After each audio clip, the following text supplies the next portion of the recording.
18 horas. Notícias de Manaus, Amazonas, Brasil e do mundo. Agora na Mix. Boa noite pra você em 100,7 na sintonia certa. Juntos, começando mais uma semana, hein? Hoje é segunda-feira e começando mais uma edição do programa 18 horas. Estamos aqui no melhor mix do Brasil. Karime Leão, tudo bem? E aí? Tudo bem, boa noite, Carlão. Muito boa noite pra você sintonizado aqui em 100,7. E boa noite pra quem nos acompanha também nas redes sociais, ao vivo e em cores, no @18 horas news. Boa noite. Vamos aos destaques do programa 18 horas desta segunda-feira. Estudo revela que existem pelo menos 3 facções criminosas em atividade no Amazonas. E segundo o estudo, a falta de governança e de estrutura de segurança pública deixam a região refém do crime organizado. Morreu hoje segunda vítima do incêndio na loteria do Mercado Adolfo Lisboa. O Ministério da Saúde lançou hoje a campanha nacional de prevenção à varíola dos macacos. 6:02. Você no melhor mix do Brasil. Vamos juntos até às 7 da noite com os destaques do dia. Mais uma edição do programa 18 horas aqui no melhor mix do Brasil. Segunda-feira, 22 de agosto de 2022. Boa noite. 18 horas. Olha, começamos a semana com o destaque sobre a crise na segurança no estado do Amazonas. Estudo revela crescimento do crime organizado no estado. É o que revela a pesquisa Cartografia das Violências na Região Amazônica, publicada pelo Fórum Brasileiro de Segurança Pública. Segundo o levantamento, no Amazonas existem pelo menos 3. São 3 facções criminosas em plena atividade, Karine. Pois é, Carlão, e ainda de acordo com o estudo, a intensa presença dessas facções do crime organizado e da disputa entre elas pelas rotas nacionais e transnacionais de drogas que cruzam a região contribui para o aumento das taxas de homicídios, mortes violentas na região e coloca o estado com números acima da média nacional entre 2018 e 2020. Olha só, Karime, além disso, o estudo também revelou que existem grupos de piratas que interceptam a droga pelos rios na região do município de Coari, a chamada Família do Coari, deixando ainda mais complexos os conflitos entre facções no estado. E o levantamento também aponta o motivo, justamente a falta de governança e de estrutura do aparato de segurança pública, sobretudo na capacidade de investigação, deixam a região aí refém do crime organizado. Eu conversei com o coronel da PM, Walter Cruz, que analisou essa situação. Ele é especialista em segurança pública. Vamos ouvir. Esse estudo produzido pelo Fórum Brasileiro de Segurança, que são as cartografias das violências da região amazônica, né? E fazem uma síntese dos dados e resultados que eles escolheram. Ele é muito importante porque ele mostra que a violência realmente ela está consolidada no nosso estado. Apesar de nós não termos alguns dados estatísticos em relação à questão de percentual de policiais e a questão também do modus operandi das nossas polícias nos municípios, mas nós podemos constatar através do estudo que realmente o tráfico está consolidado no nosso estado e de que as facções criminosas estão também consolidadas e, o que é pior, apresentam altos índices de penetração no nosso estado, altos índices de infiltração no nosso estado que nos deixam perplexos. E isso tudo mostra que realmente estamos tendo não só problemas na estrutura das polícias dentro do sistema de segurança, mas como também a falta de investimento. Veja que nós temos aí municípios do interior do Amazonas que são municípios que fazem parte das rotas do tráfico de drogas que estão abandonados. É só fazer a constatação e verificar, não é? E os principais municípios que fazem parte exatamente das rotas internacionais: Tabatinga, Coari, Tefé, Manacapuru, Maraã e outros mais. Há necessidade de investimento nesses municípios e principalmente consolidar um modal de transporte. Como você pode mandar viatura para o município que está precisando de lancha, não é? Como não treinar esse policial de maneira mais adequada, fazendo com que ele esteja preparado para enfrentar esses novos grupos de piratas que estão no meio dos rios e que estão amedrontando as comunidades interioranas, não é? Como não deixar de preparar o nosso policial para o enfrentamento das facções aqui na cidade, onde nós já temos não só mais 3 facções, como tem no estudo, nós temos 5 facções, né? E eu vou elencar aqui: Comando Vermelho, primeiro comando da capital, a facção do Norte, que é a família do Norte, o terceiro comando puro e o RDA, que são os revolucionários do Amazonas. Nós não podemos deixar que esse Estado vire um narco-Estado, não é? E só políticas públicas de enfrentamento que poderão resolver. E aí cito aqui organização, planejamento, com investimento pesado em treinamento, em tecnologia, integração e principalmente na inteligência. Estamos aí órfãos de inteligência, não sabemos nem quantas pessoas nós temos nas facções, nem onde elas estão atuando. Então é necessário investimento maior na inteligência para que a gente não tenha mais problemas exatamente no interior do estado e que esses problemas também não afetem a capital, porque há uma correlação entre capital e interior nessa questão do enfrentamento das facções. 18 horas. Olha só, todos nós, hein, aqui em Manaus e região, sentimos nesse final de semana uma fumaceira meio estranha no ar, né, Karime? Segundo o monitoramento feito pelo Corpo de Bombeiros do Amazonas, a origem da fumaça, inclusive, é criminosa, Karime. Pois é, Carlão, a gente viu, né, os dias cinzentos, uma névoa horrorosa em toda a cidade. E essa época é bem comum mesmo, os incêndios, mas não era para ser assim, porque segundo o monitoramento feito também pelo próprio Corpo de Bombeiros, está acontecendo uma incidência de incêndios em áreas de floresta no sul do estado. E a gente até deu um alerta aqui sobre esse assunto aqui no 18 horas, só que parece que mais uma vez o governo do Amazonas não se preparou para combater esse crime. Karime, olha só, o repórter Hector Silva, ele traz um levantamento das áreas atingidas pelas queimadas no interior do Amazonas e traz agora pra gente, nós vamos conferir nessa reportagem aqui no 18 horas. Hector Silva. A capital do Amazonas, Manaus, e alguns municípios da calha do Rio Madeira registraram uma nuvem de fumaça no último sábado, dia 20. Segundo nota da SEMA, a Secretaria de Estado do Meio Ambiente, o grande volume de fumaça na cidade se trata de uma massa de ar polar que está influenciando a circulação de ventos no Amazonas, fazendo com que a fumaça de queimadas das regiões sul e sudeste do estado e também do oeste do Pará sejam transportadas para a região metropolitana de Manaus. De acordo com o gerente de florestas da ONG Greenpeace, André Freitas, as queimadas, principalmente do sul do Amazonas, possuem um modo de operação. Alguns ilícitos, alguns contraventores invadem a floresta. Estamos falando de muitas florestas na Amazônia, ainda são florestas públicas, temos áreas de preservação, temos áreas indígenas, territórios indígenas, né? E que também são agredidos e são invadidos, são predados, seja para a exploração da madeira, inicialmente, e aí ocorre então a degradação, e é assim que funciona, né, esse modus operandi da degradação e depois queima.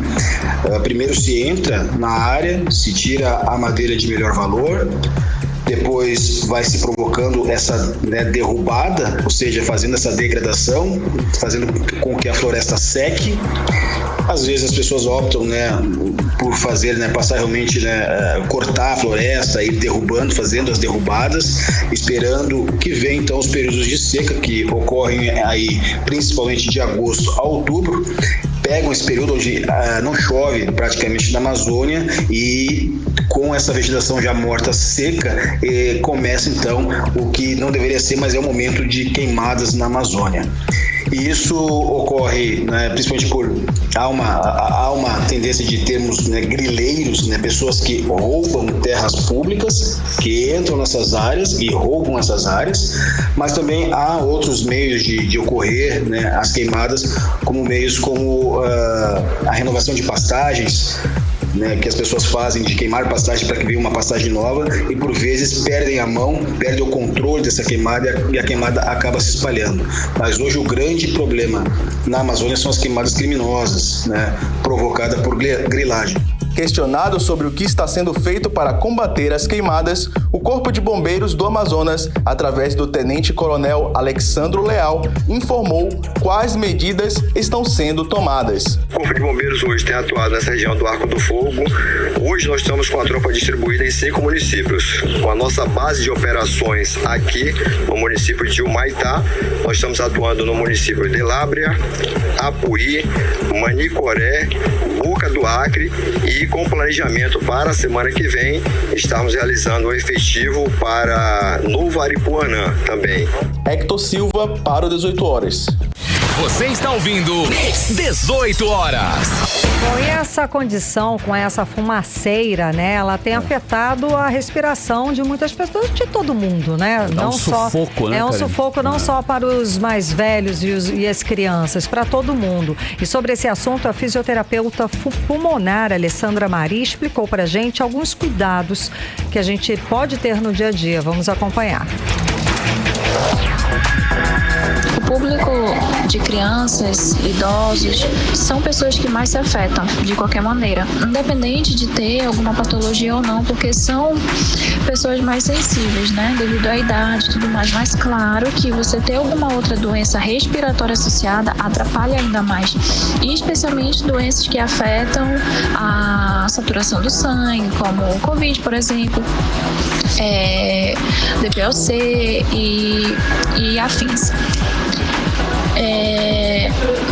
O cuidado mais importante que deve ter nessa situação é manter a distância, né, de locais mais quentes, manter uma boa hidratação. É muito necessário estar o tempo todo bebendo água, principalmente se a gente tiver que sair, tiver que ir a algum lugar e passar por essas fumaças, né, especialmente nas crianças menores de 5 anos e nos idosos maiores de 65 anos, que são os públicos mais sensíveis, tá? Manter os ambientes da casa, do trabalho fechados, mais umidificados. É importante a gente ter uma umidificação dos ambientes. Pode ser uma bacia com água, toalha molhada e afins. 18 horas. Muito bem, olha, morreu hoje uma das vítimas do incêndio da lotérica do Mercado Adolfo Lisboa. Nesse domingo, Henrique Pontes, de 50 anos, morreu no Hospital e Pronto-Socorro 28 de agosto, Zona Centro-Sul. Outras 2 vítimas seguem internadas em estado grave também no 28 de agosto, Karine. Exato, Carlão. Morreu mais uma hoje, mais uma vítima. E esse incêndio foi provocado por um venezuelano na última terça-feira. Ele também está internado em estado grave depois de ter sido agredido pela população na hora do incêndio. De acordo com a polícia, agora com as mortes, 2 vítimas morreram por causa desse incêndio. O crime sai de tentativa de homicídio para homicídio qualificado. Vamos acompanhar mais detalhes na reportagem de Nathalie Moraes. Morreu na tarde desta segunda-feira a segunda vítima do incêndio criminoso que ocorreu na última terça-feira em uma agência lotérica no Mercado Adolfo Lisboa, no centro de Manaus. Reinison da Silva Mota não resistiu aos graves ferimentos. Mais cedo, a direção do Hospital e Pronto-Socorro 28 de agosto havia anunciado a morte da primeira vítima, Carlos Henrique Pontes, de 50 anos. As outras 2 vítimas do incêndio seguem internadas na unidade, recebendo o acompanhamento da equipe multidisciplinar.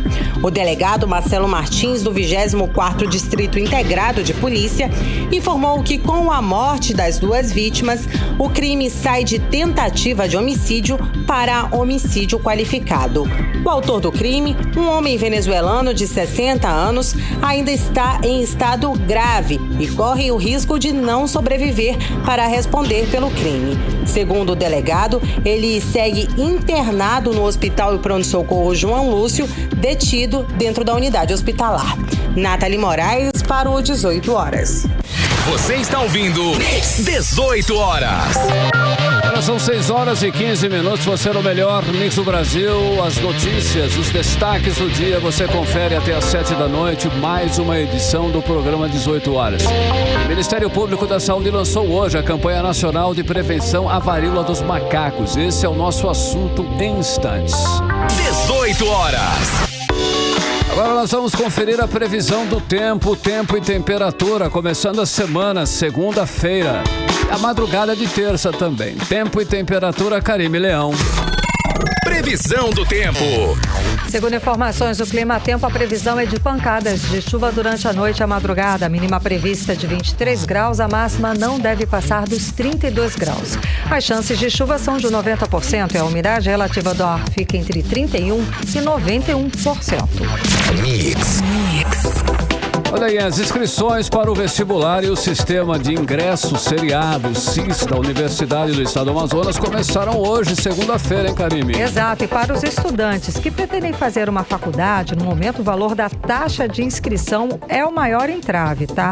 Para o SIS, a taxa de matrícula é de R$ 70 e para o vestibular o valor da inscrição é de R$ 100. E quem traz mais detalhes a respeito do assunto é a repórter Odinei Araújo. Com a volta da inflação e o acumulado acima de 10% que impactam em todas as áreas, o sonho de cursar uma faculdade está cada vez mais distante, mesmo que pública. É que, embora não tenha que pagar mensalidade, há custos com passagens, livros e impressões. Mas até que se chegue a esses gastos, tem que conseguir dinheiro para pagar a inscrição no vestibular. Hoje começaram as inscrições no vestibular da Universidade Pública do Estado, a UEA, mas a taxa de R$ 100, embora seja a mesma do ano passado, para muita gente é pesada. O presidente do Diretório Central da UEA, João Paulo Queiroz, admite que a taxa é alta, mas diz que os candidatos que não têm condição de pagar o valor têm a opção de pedir a isenção. Essa taxa ela é um pouco cara para os estudantes, sim. Mas nós temos na universidade, né, um mecanismo que é a isenção, certo? Você tem um período antes das inscrições que você solicita essa taxa e é deferido para que você, estudante que está em vulnerabilidade que não pode pagar, você consiga se inscrever no vestibular dando acesso, né, à UEA através dessa isenção.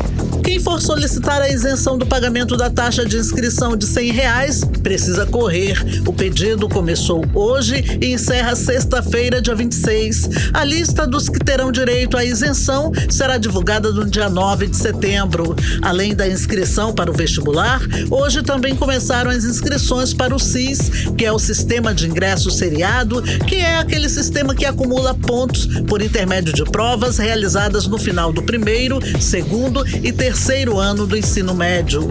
O valor da taxa de inscrição do SIS é de R$ 70.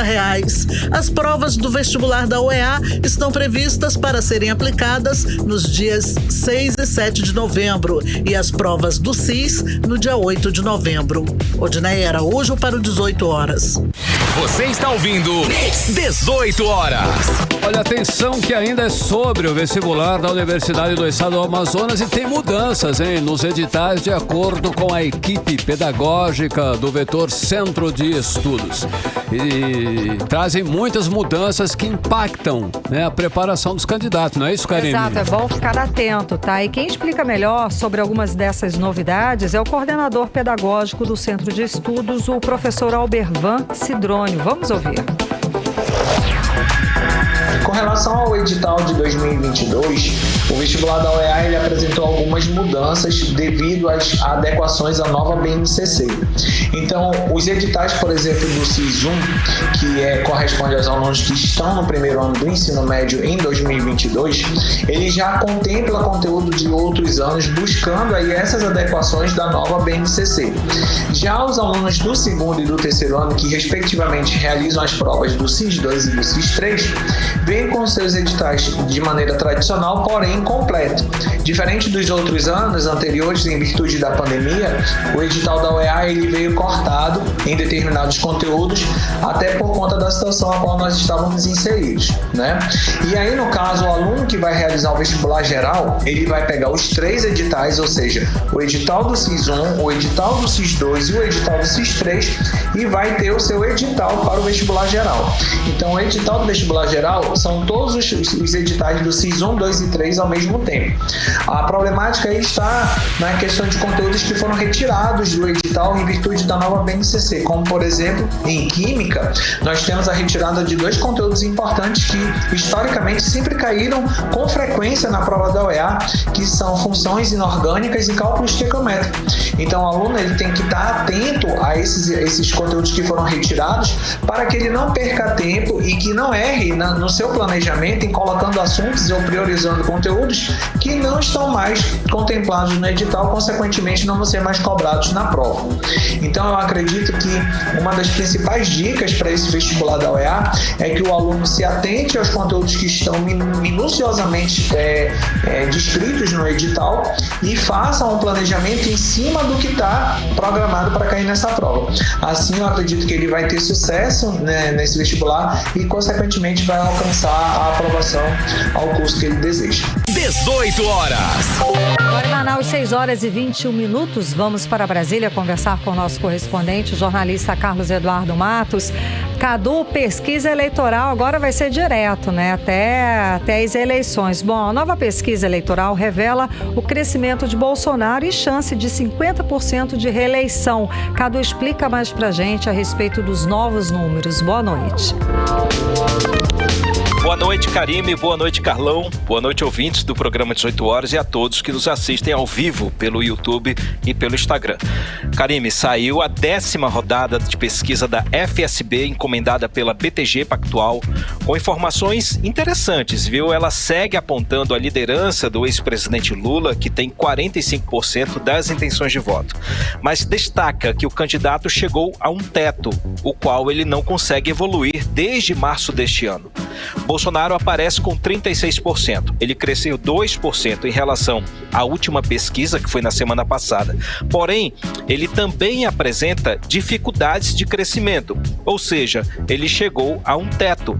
E qual a análise dos pesquisadores da FSB diante desse cenário, Karime?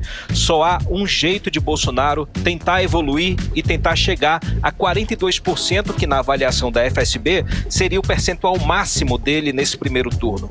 Tirar os votos de Lula. É o que ele vem fazendo com relação à disputa pelo voto dos evangélicos. A gente vem falando aqui sobre a guerra santa, né, travada entre Lula e Bolsonaro, regada a muitas fake news para ter a preferência do público evangélico. E a gente já falou aqui que Bolsonaro tem a maioria e Lula tem o apoio da maioria dos católicos. No caso de Lula, Karime, só há um jeito de ele subir para 54%, que é também a estimativa da FSB de teto máximo nesse primeiro turno. Desidratar os candidatos da terceira via, notadamente aí o Ciro Gomes e Simone Tebet. Ou seja, se já está ruim para a terceira via, Karime, vai ficar pior se eles não se cuidarem. Se der certo essa estratégia, acabou para Ciro Gomes e Simone Tebet, que foi uma dificuldade enorme criar essa terceira via, né? Karime, economia é o tema mais sensível nessa pesquisa. A redução de preço dos combustíveis ajudou a melhorar a opinião dos entrevistados com relação ao futuro da economia. 70% acreditam que ela pode melhorar, porém, 41% dos entrevistados não atribuem as melhorias ao presidente Bolsonaro. Ou seja, um número menor que 50%, menos da metade, atribui toda a redução de preço dos combustíveis ao governo federal e ao presidente Bolsonaro. Ou seja, para os entrevistados, ele não é o pai da criança. No que se refere ao Auxílio Brasil, Lula tem um voto de 52% de quem recebe o benefício. Bolsonaro tem 32%.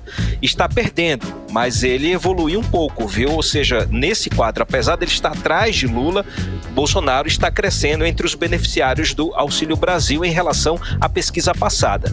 Esse é um dos pontos que interferem no ritmo de crescimento de Bolsonaro nas pesquisas, Karime. É por esses dois motivos aí. Ele tem, não é o fator economia, são outros fatores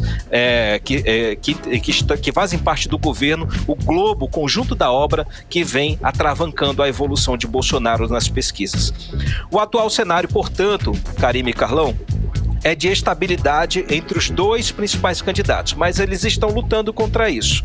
E segundo a FSB, Bolsonaro segue crescendo, mas de forma lenta. Por isso, as chances de reeleição de Bolsonaro são de 50%, sendo que em janeiro desse ano as chances eram de 13%. Evoluiu bastante aí nos últimos meses. E por fim, as chances de haver um segundo turno são de 97%, segundo a pesquisa FSB. Falando em segundo turno, Lula venceria as eleições com 49% dos votos e Bolsonaro teria 38% dos votos. Agora que a gente falou sobre pesquisa eleitoral, a gente vai falar sobre essa nova fase da campanha presidencial, Karime.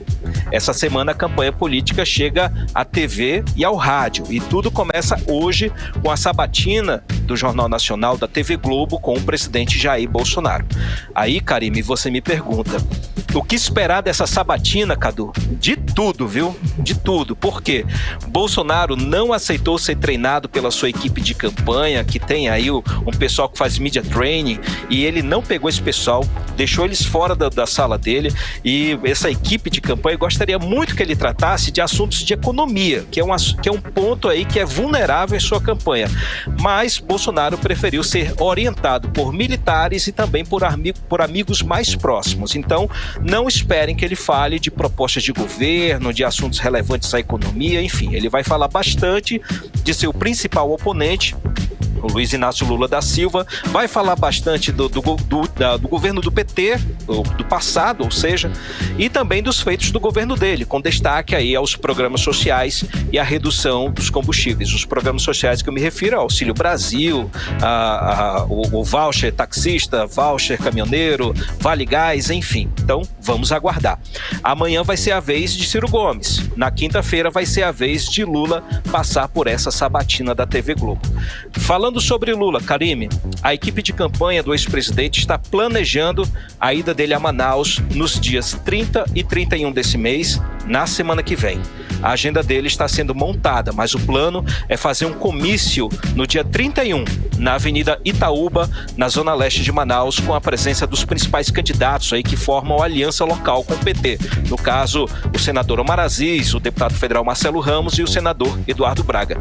Importante frisar, Karime, a agenda ainda está sendo programada, está sendo montada. A data pode ser alterada conforme decisão do núcleo de campanha. Karime e Carlão. Ricardo, olha só, a propaganda eleitoral na TV e no rádio começam agora, em sexta-feira. Tem alguma mudança em relação à última eleição? Tem novidades? Carlão, para muitos candidatos a verdadeira guerra começa na sexta-feira, né? Quando começa aí o horário eleitoral na TV e no rádio. E a gente destaca aqui o tempo dos principais candidatos à presidência da República. No caso, o ex-presidente Lula vai ter 3 minutos e 39 segundos. O presidente Jair Bolsonaro vai ter 2 minutos e 38 segundos. No caso, vai ter 1 minutinho a menos aí em relação a Lula. Simone Tebet vai ter 2 minutos e 20. Embora ela seja da terceira via, o que está fortalecendo, puxando ela para cima, é essa federação que ela fez, essa parceria, essa aliança MDB, PSDB, Cidadania e agora o Podemos. Soraya Tronic, a senadora Soraya Tronic, mais desconhecida que Simone Tebet, ela vai ter 2 minutos e 10. Ciro Gomes, lá embaixo, vai ter 50 segundos. E Roberto Jefferson, que é do PTB, que embora ele esteja às voltas aí com o TSE, com o processo de candidatura dele, inclusive o recurso do fundo eleitoral foi indeferido para ele, para o partido dele, ele vai aparecer na propaganda eleitoral gratuita com 50 segundinhos também. O tempo é curto, mas vai ser muito bem usado pelas equipes de marketing para alavancar a campanha dos presidenciáveis. Além dos candidatos a presidente, Carlão, tem também os candidatos a governadores, senador, que vai ser só uma vaga, deputados estaduais e deputados federais.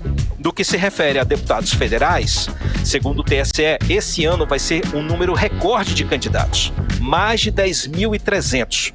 Nesse grupo estão aí os 454 atuais deputados federais que vão disputar a reeleição. E tem os novinhos, aqueles que nunca disputaram uma campanha política para deputado federal. Os partidos PROS, PTB, Republicanos e PSC, por exemplo, são os partidos com maior número de candidatos novatos para deputado federal.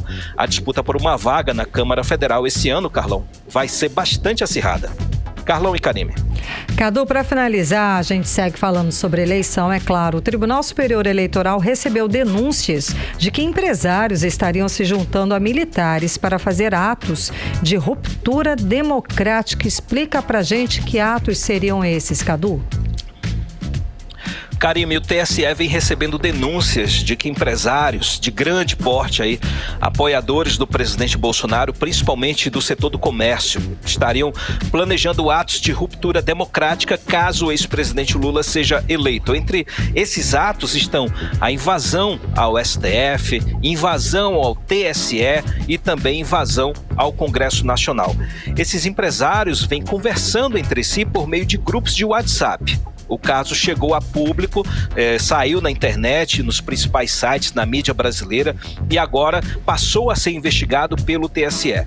O senador Randolfo Rodrigues, que é da oposição, ele encaminhou um ofício ao ministro Alexandre de Moraes, que é o presidente do TSE, solicitando uma investigação imediata sobre as conversas no WhatsApp, inclusive pede a prisão de alguns empresários devido ao teor dessas conversas. Mas o ministro já afirmou que vai apurar as informações com bastante cautela. O fato, Karime, é que grande maioria dos empresários apoia o presidente Bolsonaro. E em certos casos é um apoio que vai muito além das relações de interesse entre governo e empresas. É um apoio com peso ideológico que beira o fanatismo em diversos casos. Inclusive, muitos empresários fizeram doações vultuosas à campanha de Jair Bolsonaro. Em outros casos, eles lançaram suas próprias candidaturas no sentido de fortalecer as coligações de apoio ao presidente Jair Bolsonaro, ou estão, em última hipótese, financiando campanhas bolsonaristas. É um movimento que está sendo observado com bastante cuidado pelo TSE e que precisa realmente ser apurado para que não aconteça o que aconteceu no 7 de setembro do ano passado. Para que esse movimento também não aconteça nesse próximo 7 de setembro, que já está sendo observado com bastante cautela também pelo poder público. Volto com vocês, Karime e Carlão. Obrigada pelas informações, Cadu. Boa noite, bom trabalho. Saúde, sabedoria e coragem. Um abraço, gente. Tchau, tchau. Um abraço, 6h32. 18 horas. O Ministério da Saúde lançou hoje a campanha nacional de prevenção à varíola dos macacos. O objetivo da campanha é conscientizar a população sobre a transmissão, contágio, sintomas e prevenção, além de dar orientações sobre o que fazer em casos suspeitos, Karime. Exato, Carlão. E aqui no Amazonas subiu para 46 o número de notificações da doença, segundo dados da Fundação de Vigilância em Saúde, divulgados nesse domingo, tá? Vamos acompanhar as atualizações sobre o avanço da varíola aqui no estado com a repórter Nathalie Moraes. Com 3.788 casos diagnosticados de varíola dos macacos até este domingo, o Brasil superou o Reino Unido e a Alemanha e agora é o terceiro país com mais doentes confirmados no mundo. Aqui no Amazonas, já são 46 notificações da varíola dos macacos, segundo dados da Fundação de Vigilância em Saúde.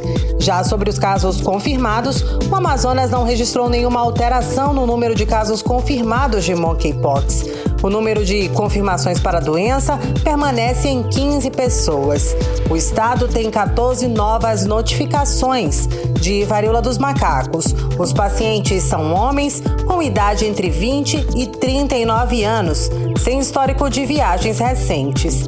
Eles estão estáveis em isolamento domiciliar, sendo acompanhados pela equipe de vigilância em saúde do Amazonas e pelo Centro de Informações Estratégicas de Saúde de Manaus. Não há registro de mortes por varíola dos macacos aqui no estado. Hoje, o Ministério da Saúde lançou em Brasília a campanha nacional de prevenção da doença. A ideia é conscientizar a população sobre a transmissão, contágio, sintomas e prevenção, além de dar orientações sobre o que fazer em casos suspeitos de varíola dos macacos. Durante o lançamento, o Ministério da Saúde informou que iniciou ainda no mês passado as tratativas com as organizações Pan-Americana de Saúde e a Organização Mundial de Saúde para a compra de 50 mil doses da vacina contra a doença. Segundo o ministro da Saúde, Marcelo Queiroga, nesse primeiro momento devem ser imunizados somente os profissionais de saúde que atuam na linha de frente da doença. Essas 50 mil doses, como são 2 doses para imunização, atingiria 25 mil pessoas, não é? que nesse primeiro momento seriam para os profissionais de saúde que estão diretamente ligados com a manipulação dos materiais contaminados, não é? Então, quando essas vacinas chegarem, nós vamos discutir na área técnica e discutir com os estados e municípios para ver como será feita a alocação dessas vacinas. Por óbvio, 25 mil doses não dá para conter o surto, se o objetivo da vacina é conter o surto. O surto a gente vai conter com informação adequada e educação, e educando os profissionais de saúde também para o diagnóstico correto. A varíola dos macacos é uma doença causada pelo vírus monkeypox. Os sintomas principais são erupção cutânea, com lesões de bolhas tipo catapora, em diferentes formas que podem afetar todo o corpo, incluindo o rosto, palmas das mãos e plantas dos pés, além dos órgãos genitais. Nathalie Moraes para o 18 horas. Você está ouvindo 18 horas. Às 6 horas e 36 minutos, vamos falar sobre os bastidores da política local com a repórter Artemisa Gadelha. Artemisa, boa noite. Hoje faz uma semana do que a gente chama aí de campanha eleitoral nas ruas. E qual o resumo desses 7 dias? Eu sei que esse fim de semana, inclusive, foi bem agitado para os candidatos a governo do estado do Amazonas, não é, Artemisa? Boa noite. Pois é, nós tivemos aí, Karime, desde viagens ao interior do Amazonas a lançamento de Jeep elétrico. Boa noite para você, boa noite, Carlão, boa noite a todos que acompanham o programa 18 horas. Nós vamos começar pelo ex-governador do estado do Amazonas, Amazonino Mendes, ele que é candidato ao governo do estado pela Federação PSDB e Cidadania. Ele percorreu os bairros da Zona Leste e Norte neste domingo num Jeep elétrico, transformado aí em palanque pelo ex-governador, que lançou a ideia na realização de mini-comícios na campanha eleitoral neste domingo. O amazonino foi recebido pela população, como eu já disse, da Zona Leste e Norte, né, da capital amazonense, locais que por onde ele passou, né, ele passou ali com a caravana dele. O candidato ao governo disse que irá a todos os bairros com esse Jeep elétrico, velho companheiro, inclusive, de outras campanhas políticas, que foi adaptado agora. E ele anunciou, inclusive, esta tarde, que vai visitar a população de Manaus novamente nesta terça-feira. Bom, teve também adesivaço, viu, nesse domingo, pelos correligionários da A Força do Povo. Eles promoveram, então, uma ação de adesivagem, distribuição de propostas na Ponta Negra, Zona Oeste de Manaus, e teve também comício no sábado em Manacapuru. E quem visitou ali o município de Manacapuru, quem esteve à frente, foi o candidato a vice-governador Humberto Miquiles. Falando do governador Wilson Lima, do União Brasil, ele que é candidato à reeleição, ele esteve em Parintins, onde, segundo ele, segundo as redes sociais dele, reuniu ali mais de 10 mil pessoas. O Wilson Lima percorreu as ruas, né, do município e realizou o comício ao lado do Bumbódromo, na parte externa. E no domingo ele visitou o bairro do Alvorada, zona centro-oeste da cidade. Agora, nessa primeira semana de campanha eleitoral, o Wilson Lima teve uma derrota aí que deve pesar juridicamente para ele e também na campanha à reeleição. O ministro do STF, Supremo Tribunal Federal, Ricardo Lewandowski, negou no último dia 8 de agosto a reclamação do governador contra o relatório final da CPI da Covid no Senado, que inclusive teve cópias encaminhadas ao STJ, Superior Tribunal de Justiça, e ao Procurador-Geral da República e ainda à Polícia Federal.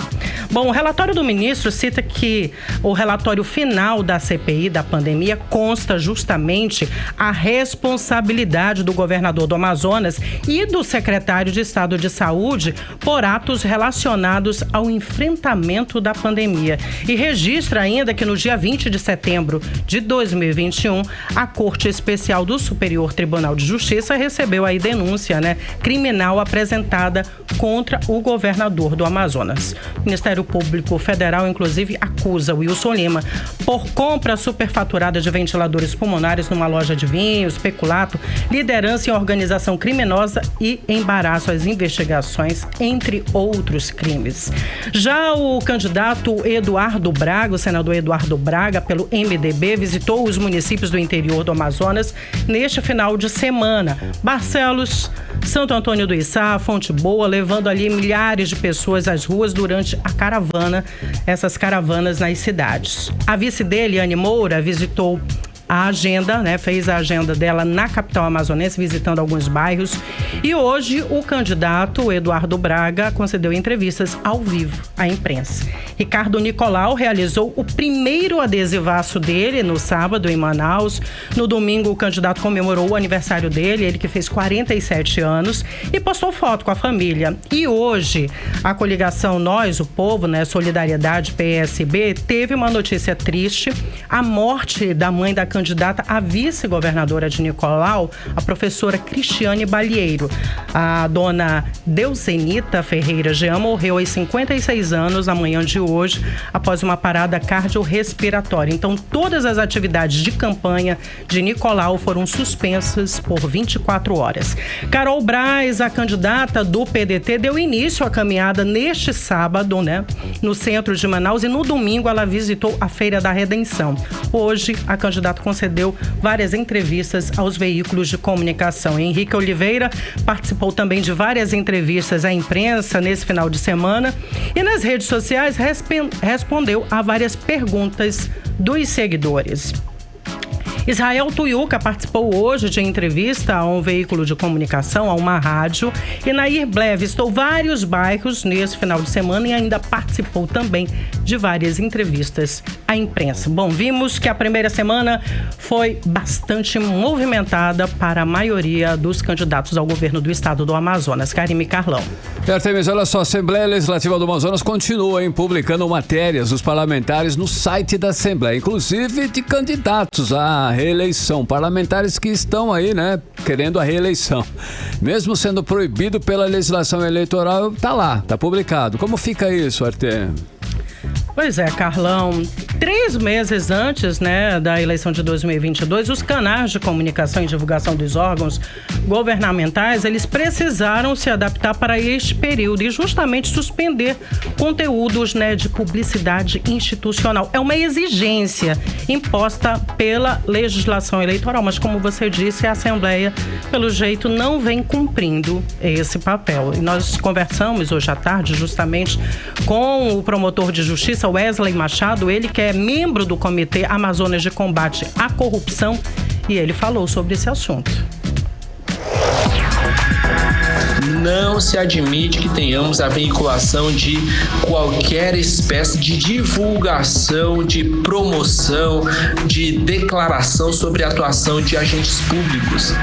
É possível a manutenção do site para a veiculação dos serviços disponibilizados à população, mas se de qualquer forma nós tivermos veiculação de programa, obra, serviço ou atuação de qualquer agente público que seja, tem-se a violação dessa conduta vedada a agente público. Assim, por exemplo, uma Assembleia Legislativa não pode divulgar a atuação de seus parlamentares, em especial por estarmos em uma eleição geral, eleição em que parte ou a quase totalidade desses parlamentares disputam a reeleição.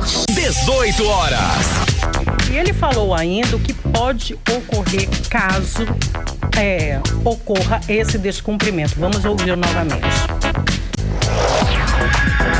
Deve ser noticiada a ocorrência ao Procurador Regional Eleitoral para que adote as providências cabíveis, dentre elas o ajuizamento de uma representação para que tenhamos a cessação imediata da conduta ilícita, a aplicação de multa e até mesmo para que se busque a cassação do registro de candidatura ou do diploma daquele responsável pela manutenção e funcionamento e pela publicação de nova publicidade institucional. 18 horas.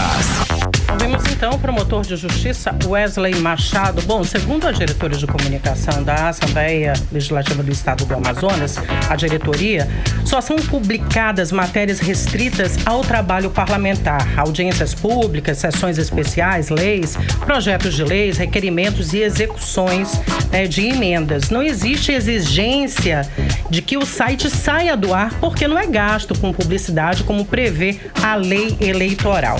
E os links com os sites, os perfis, enfim, dos deputados foram retirados, segundo a diretoria. A nota complementa ainda que a Assembleia está seguindo o parecer da Procuradoria Jurídica da Casa e com orientações da Rede Legislativa de Comunicação repassada a todas as assembleias do país. E só para finalizar, o candidato a deputado estadual José Melo teve ata de convenção validada pelo TRE, Tribunal Regional Eleitoral.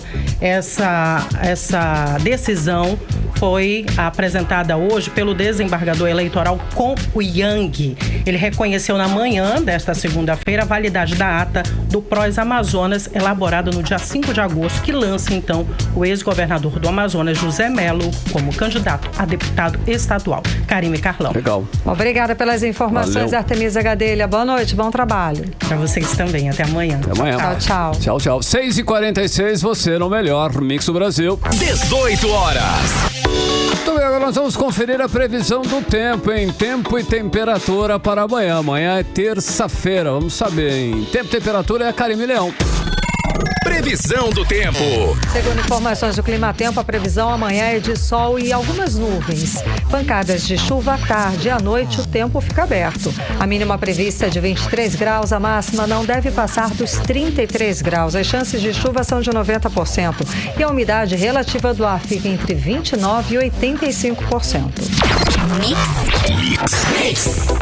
Arcebispo de Manaus, Dom Leonardo Steiner, já está em Roma para os preparativos da cerimônia em que receberá a vestimenta e os símbolos cardinalícios, Karime. Pois é, Carlão, a cerimônia está programada para o dia 27 de agosto, com transmissão pela TV do Vaticano. E a repórter Odinera Araújo traz pra gente os detalhes.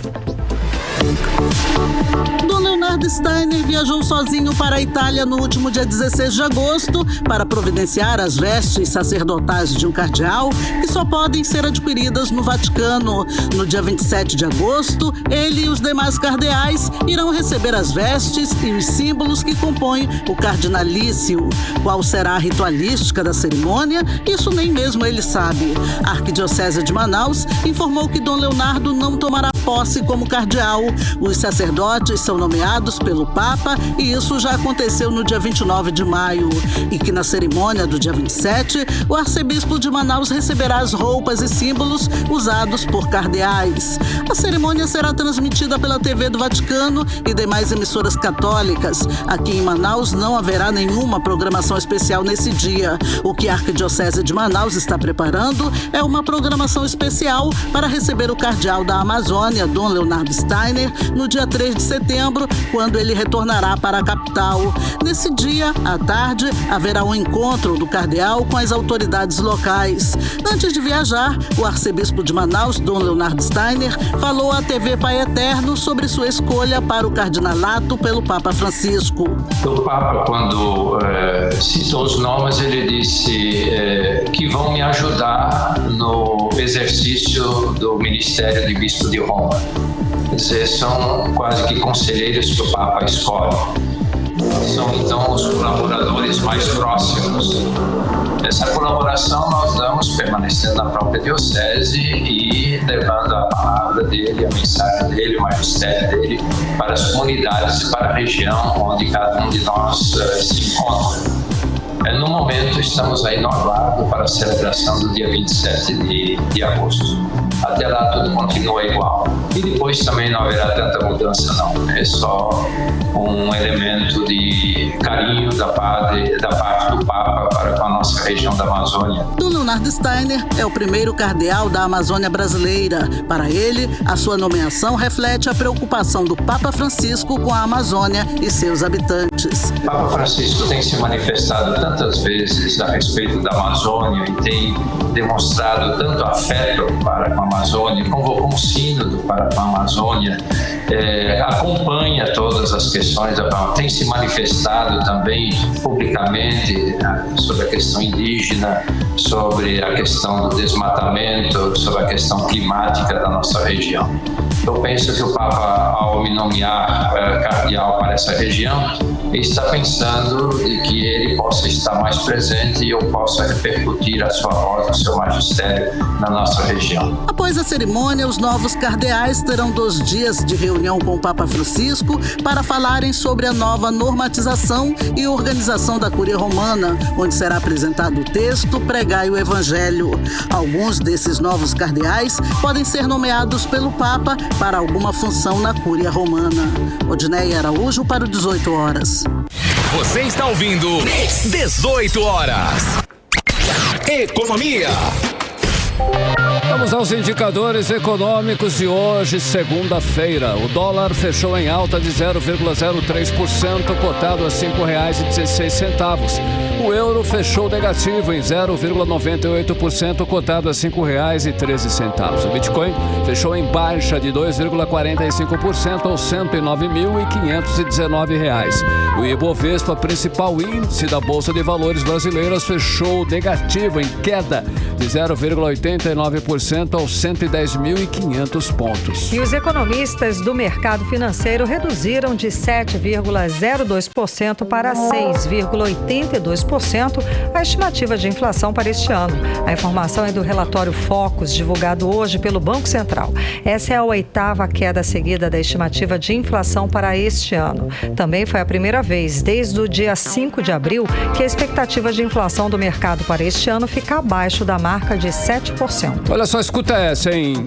Uma pesquisa revela que pessoas de 36 a 50 anos são os principais alvos de golpes financeiros no Brasil. O levantamento é da empresa Serasa Experian e mostra que os brasileiros entre 35 e 50 anos representam a maioria das vítimas de golpes nos estelionatários, os estelionatários de plantão. E o repórter Hector Silva tem os detalhes dessa pesquisa e nós vamos acompanhar agora no 18 horas. Uma pesquisa recente realizada pela Serasa Experian revela que a atuação dos fraudadores tem atingido principalmente o grupo com a faixa etária de 36 a 50 anos. O estudo analisa números de utilização indevida de identidade, como a abertura de contas e também da emissão de cartões. De acordo com o indicador de tentativas de fraudes, só no mês de junho de 2022 foram 322.219 tentativas de fraude em todo o território nacional, sendo que 36% das ações dos golpistas atingem esse público. O estudo aponta que 27,5% das investidas atingem as pessoas de 26 até 35 anos. Os consumidores de 51 a 60 anos representam uma fatia de 14% dos ataques. Já o público até 25 anos sofre 11,6% das tentativas, número muito próximo ao das pessoas acima de 60 anos, que sofreram 11% de todas as iniciativas.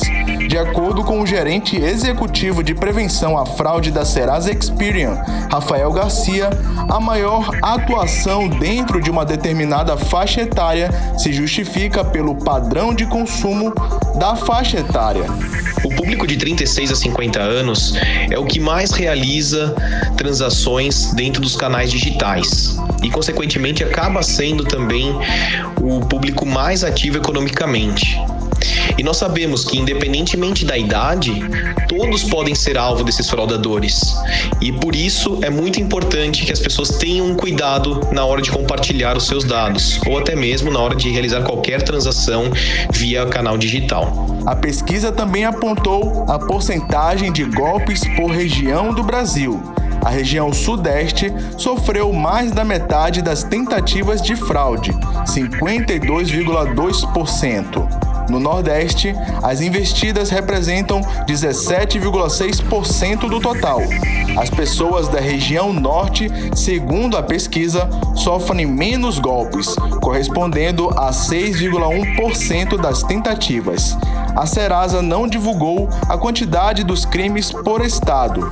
Logo, questionamos a SSP, Secretaria Estadual de Segurança Pública, sobre os números referentes ao estado do Amazonas, mas até o fechamento desta reportagem, eles não apresentaram os números. Hector Silva para o 18 Horas. Você está ouvindo 18 Horas. Novas regras do Sindicato das Empresas de Transportes e Passageiros do Amazonas dificultam a vida dos usuários do transporte coletivo, Karine. Pois é, Carlão. Desde o dia 8 de agosto, o Sindicato das Empresas de Passageiros retomou o atendimento presencial, mas quem precisa do sistema, ele está tendo dificuldade para resolver questões relacionadas aos cartões Passa Fácil. E a repórter Odinei Araújo explica pra gente mais essa história. Vamos ouvir. As regras para atendimento nos postos do Sinetran, Sindicato das Empresas de Transportes de Passageiros do Amazonas, mudaram, mas o cenário é o mesmo: enormes filas e muitas reclamações. Desde o dia 8 de agosto, o Sinetran retomou o atendimento presencial por agendamento na central localizada na Avenida Constantino Neri, no centro, e no posto do Shopping Felipe Dal, das 7 da manhã às 4h50 da tarde.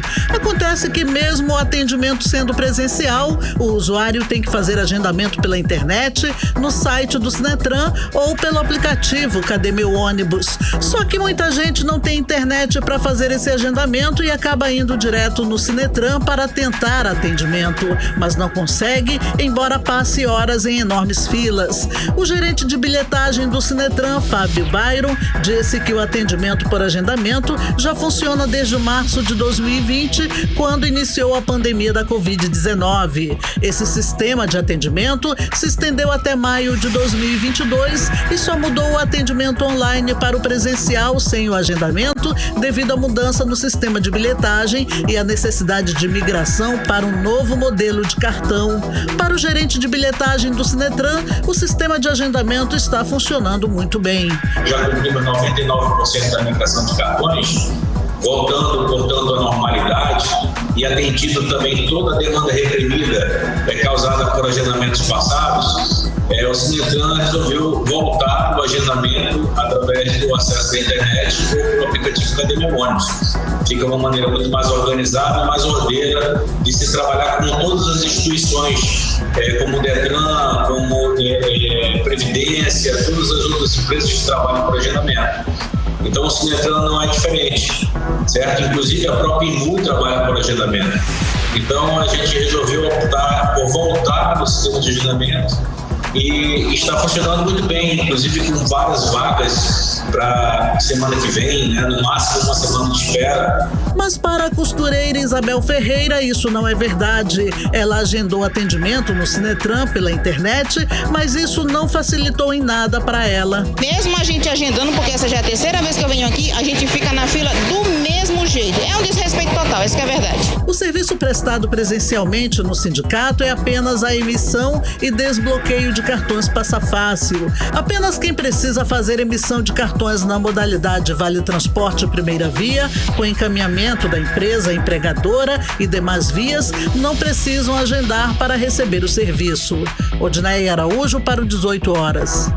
Você está ouvindo 18 Horas.